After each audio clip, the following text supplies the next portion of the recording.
Berita ketiga, keselamatan oleh baptisan. Pembacaan Alkitab, Markus pasal 16 ayat 16a. Siapa yang percaya dan dibaptis akan diselamatkan. Kita semua pernah mendengar kisah Nuh. Sebagian besar orang-orang dalam gereja juga sangat mengenal kisah ini. Mungkin kita pun sering mendengar kisah Bahtera Nuh. Kali ini kita ingin membahas apa yang sebenarnya hendak diajarkan oleh Alkitab sehubungan dengan kisah Bahtera Nuh. Dalam Alkitab terdapat beberapa arti yang berbeda terhadap keselamatan. Ada yang membicarakannya berhubungan dengan posisi kita di hadapan Allah. Ada yang berhubungan dengan perkenan Allah terhadap kita. Ada yang berhubungan dengan persekutuan kita dengan Tuhan. Ada yang berhubungan dengan posisi kita di dunia. Kesemuanya ini sepertinya kurang enak didengar, sepertinya agak membingungkan. Tetapi saya dapat menjelaskan dan menguraikan hal ini dengan sedikit ilustrasi. Beberapa lambang keselamatan. Dalam kitab Kejadian pasal 3 ayat 21, kita membaca mengenai pakaian kulit binatang. Dan Tuhan Allah membuat pakaian dari kulit binatang untuk manusia dan untuk istrinya itu, lalu mengenakannya kepada mereka. Ini adalah satu lambang keselamatan, tetapi aspek keselamatan mana yang dilambangkan olehnya? Ini melambangkan pembenaran kita di hadapan Allah. Korban persembahan Habel dalam Kejadian pasal 4 juga merupakan satu lambang keselamatan. Tuhan tidak berkenan kepada kurban persembahan Kain, tetapi berkenan kepada kurban persembahan Habel.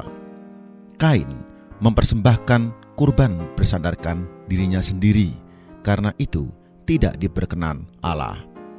Korban persembahan Habel bersandarkan domba yang menebus dan diperkenan oleh Allah. Seluruh korban persembahan dalam Alkitab melambangkan perkenan Allah. Kisah anak yang hilang dalam Lukas pasal 15 juga melambangkan perkenan Allah terhadap orang dosa. Efesus pasal 1 menyatakan bahwa Tuhan menerima kita di dalam anaknya yang terkasih. Karena itu, Kejadian pasal 4 adalah satu lambang keselamatan yang di dalamnya Allah berkenan kepada manusia. Pengangkatan Henokh dalam Kejadian pasal 5 juga merupakan satu lambang keselamatan.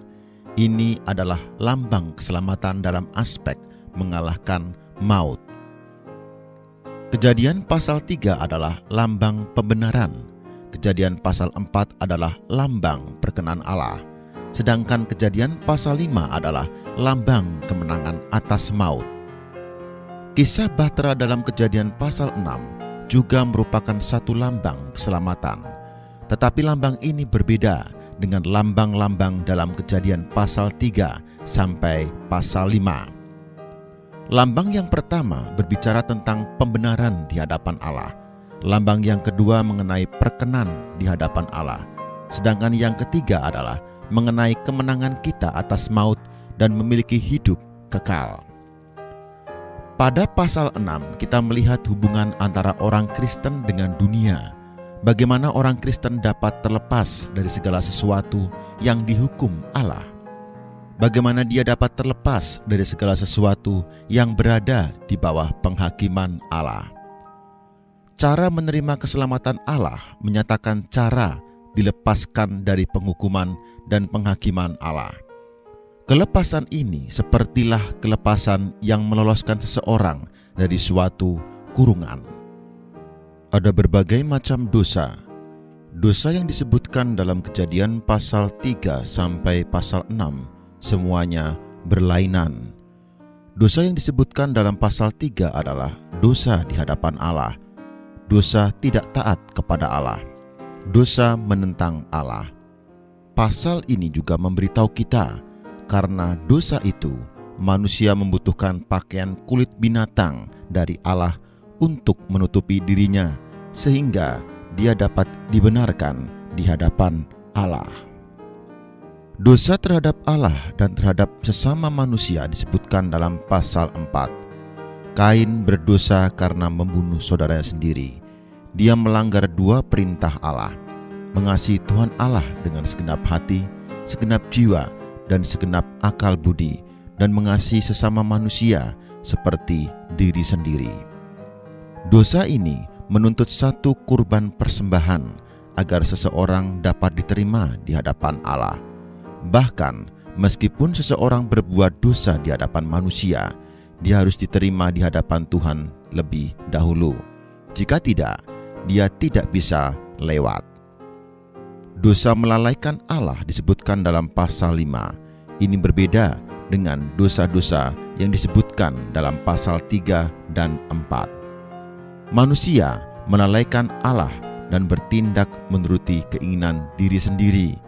Hari demi hari mereka makan roti mereka sendiri dan hidup menurut cara mereka sendiri. Tetapi dalam pasal ini, kita melihat seorang yang berjalan bersama Allah. Saat itu, seluruh dunia dipenuhi dengan maut, dan manusia melalaikan Allah. Allah menyelamatkan Henokh dari dunia kematian itu dan membuat dia tidak mengalami kematian. Dosa yang disebutkan dalam pasal 6 adalah dunia berdosa menentang Allah. Dosa dalam pasal 3 adalah dosa perorangan. Dosa dalam pasal 4 adalah dosa manusia terhadap sesamanya. Dosa dalam pasal 5 adalah dosa kebanyakan orang. Sedangkan dosa dalam pasal 6 adalah dosa korporat. Pasal 6 menyinggung seluruh umat manusia sebagai organisasi, asosiasi, dan ruang lingkup dunia ini. Maka, dosa dalam pasal 6 menyinggung semua manusia di dunia ini berdosa menentang Allah. Pasal 6 membentangkan ruang lingkup dunia ini dan mengatakan bahwa dunia telah berdosa. Penghukuman air bah.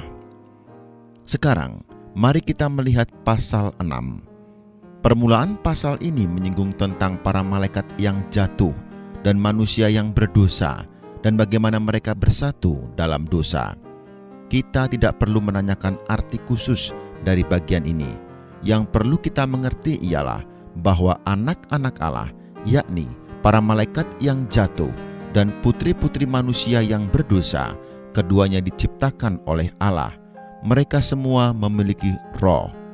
Ketika mereka bersatu dalam dosa, itu merupakan akhir dari dunia ini. Dan dunia yang pertama yang berbuat dosa adalah malaikat. Dalam dunia yang kedua, manusialah yang berbuat dosa. Jadi, kita nampak saat para malaikat dan manusia itu bersama-sama berbuat dosa, kita tahu bahwa akhir dunia ini sudah dekat. Para malaikat dan manusia yang berdosa itu akan segera dihakimi oleh Allah. Pada saat itu, manusia telah menjadi milik daging. Entah dia sedang berbuat baik berdasarkan daging atau berbuat dosa berdasarkan daging, dia telah menjadi milik daging. Karena itu, Allah tidak mau bergumul dengannya lagi. Pada mulanya roh Allah bergaul dengan manusia, tetapi kini manusia tidak mau mendengarkan Allah dan jatuh demikian rupa sehingga roh Allah tidak dapat bergumul dengannya lagi. Dengan kata lain, manusia telah menjadi begitu bobrok sedemikian rupa sehingga roh Allah tidak berdaya mengubahnya lagi. Dengan kata lain, manusia telah menjadi bobrok sampai-sampai Roh Kudus pun tidak dapat memperbaikinya, apalagi dengan cara manusia. Karena itu, Roh Kudus hanya dapat mundur dan membiarkan dunia ini mengalami penghakiman. Ingatlah, daging kita saat ini tidak lebih baik daripada daging manusia pada zaman Nuh. Kalau seseorang belum menyalibkan daging beserta seluruh hawa nafsunya disalib, Roh Kudus tidak dapat bekerja di atas dirinya. Roh Kudus tidak menganjuri manusia untuk memperbaiki dirinya sendiri, karena manusia tidak dapat memperbaiki dirinya sendiri. Roh Kudus hanya mendorong manusia agar dilahirkan kembali. Daging tidak memiliki kemampuan untuk berbuat baik dan tidak berbuat dosa. Hanya mereka yang dilahirkan kembali dan yang telah menerima hayat baru yang dapat berbuat baik. Jadi, dilahirkan kembali bukan hanya sekedar menangis, mengakui dosa, bergairah, senang membaca Alkitab, atau sering berdoa. Dilahirkan kembali berarti menerima hayat lain, yaitu hayat yang berasal dari Allah. Dilahirkan kembali berarti mewarisi hayat lain dari Allah. Dilahirkan kembali berarti dilahirkan untuk kali kedua. Karena dunia ini penuh dengan dosa, maka sebelum Roh Kudus bekerja, ia harus melakukan satu perkara. Setelah manusia jatuh ke dalam dosa, Roh Kudus akan sia-sia melakukan sesuatu. Hal pertama yang dilakukan Allah setelah manusia jatuh ke dalam dosa ialah mengutus Tuhan Yesus ke dalam dunia. Karena manusia telah berdosa, Tuhan Yesus harus datang terlebih dahulu. Sia-sialah bila Roh Kudus yang datang lebih dahulu. Tuhan Yesus harus menghakimi orang dosa lebih dulu sebelum Roh Kudus dapat memulai pekerjaannya. Inilah sebabnya perumpamaan pertama dalam Lukas pasal 15 mengetengahkan gembala yang baik, yakni Tuhan Yesus yang datang untuk mencari domba yang hilang. Perumpamaan kedua mengetengahkan seorang perempuan, yakni Roh Kudus yang datang untuk menyapu seisi rumah dan mencari dinar yang hilang. Tanpa karya penebusan Kristus, Roh Kudus tidak dapat bekerja.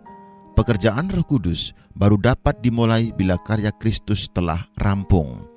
Karena karya Kristus telah rampung, maka Roh Kudus dapat memulai pekerjaannya. Karena itu, terlebih dulu harus ada karya penebusan dalam Kejadian pasal 6. Kemudian baru ada pekerjaan Roh Kudus, seperti yang dilambangkan oleh burung merpati dalam pasal 8. Allah harus melakukan sesuatu lebih dahulu, baru Roh Kudus dapat datang untuk melaksanakan pekerjaannya. Kejadian pasal 6 ayat 13 mengatakan, "Berfirmanlah Allah kepada Nuh, Aku telah memutuskan untuk mengakhiri hidup segala makhluk, sebab bumi telah penuh dengan kekerasan oleh mereka. Jadi aku akan memusnahkan mereka bersama-sama dengan bumi." Di mata Allah, seluruh bumi telah penuh dengan dosa dan kekerasan. Dunia ini benar-benar telah rusak. Allah berkata bahwa kesudahan dunia telah tiba. Manusia telah sampai pada kesudahannya. Allah tidak dapat berbuat apa-apa selain membawa mereka kepada kesudahannya. Pada saat Allah melihat bahwa dunia ini penuh dengan dosa dan kekerasan, Dia menghakiminya. Allah meletakkan semua daging dan makhluk hidup di bawah penghakiman melalui air bah dan membinasakan mereka. Banyak orang Kristen tidak memahami dengan jelas posisi dunia ini di hadapan Allah. Hari ini, menganjuri saudara-saudari untuk meninggalkan dunia sama sulitnya seperti seorang ibu yang mencoba mengambil sebatang coklat dari mulut seorang anak. Ini adalah hal yang sangat sulit karena manusia tidak melihat kedudukan dunia ini dalam pandangan Allah. Keselamatan bukan hanya sesuatu yang bersifat individu, tetapi juga bersifat korporat.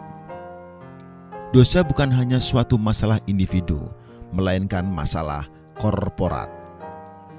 Yang menyalibkan Tuhan Yesus bukan hanya orang-orang Yahudi, tetapi juga dunia. Bukan orang-orang Yahudi itu saja yang bermusuhan dengan Allah, melainkan seluruh dunia ini juga bermusuhan dengan Allah. Bila suatu negara bermusuhan dengan negara lainnya, permusuhan itu masalah perorangan atau masalah nasional. Kita tahu bahwa itu bukan masalah perorangan.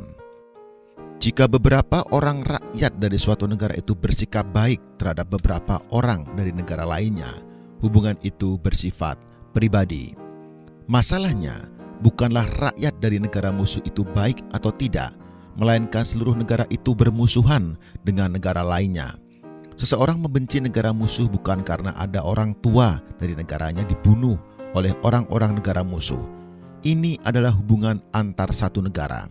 Jadi, bukan hanya orang-orang tertentu saja yang di dunia ini sebagai musuh Allah, bahkan seluruh wilayah, organisasi, tradisi, sistem, dan segala sesuatu di dalam dunia ini adalah musuh Allah. Asalkan Anda turut mengambil bagian dalam wilayah, organisasi, tradisi, atau sistem dunia ini, berarti Anda bermusuhan dengan Allah dan Anda belum diselamatkan dari dunia.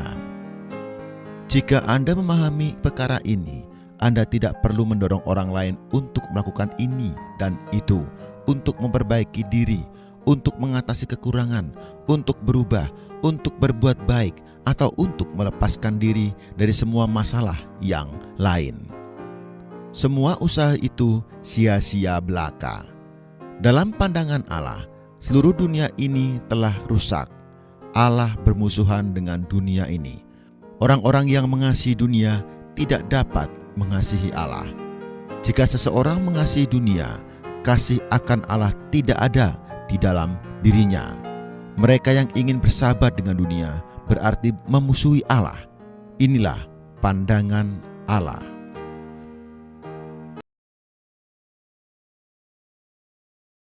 Adakah orang baca buku lalu jatuh sakit? Tidak ada. Baca buku membuat kita sehat. Mengapa demikian? Baca buku itu pertama menenangkan mental kita sehat, suasana hati kita menjadi baik. Ya, waktu kita terhanyut dengan baca buku, 6 menit saja baca buku, stres kita bisa lenyap 68%. Baca buku membuat otak kita bagus, karena pekerjaan otak menjadi lebih bagus, lancar, syaraf-syaraf berjalan dengan baik. Baca buku membuat fisik kita baik. Bahkan baca buku itu membuat penyakit-penyakit yang kronis seperti autoimun, kanker bisa dihalau, diabetes dan gula darah atau lemak darah dan obesitas bisa kita kalahkan. Memang baca buku menaikkan nafsu makan, tapi baca buku ada luar biasa, dia mengatur hormon. Hormon yang di otak dirangsang, dipacu. Hormon endorfin membuat rasa senang, serotonin membuat kita merasa happy dan rasanya bertenaga. Dopamin juga membuat detak jantung, membuat aliran darah menjadi baik. Dan ada hormon oksitosin, love hormone, membuat kita merasa happy banget. Tapi hormon stres itu jauh diturunkan dengan baca buku. Kortisol, adrenalin yang bisa menaikkan berat badan, menaikkan gula, menaikkan lemak, itu bisa kita redam. Baca buku. Jangan lupa, biasakan baca buku. Orang yang banyak membaca mendapatkan hikmat pengetahuan, bisa bicara dengan baik. Orang yang terus belajar seperti menjelajahi dunia, pergi kemana-mana dengan baca dan belajar. Dan akhirnya Anda menulis buku kan, dan Anda menjadi lebih berhikmat dan lebih sehat. Salam sehat.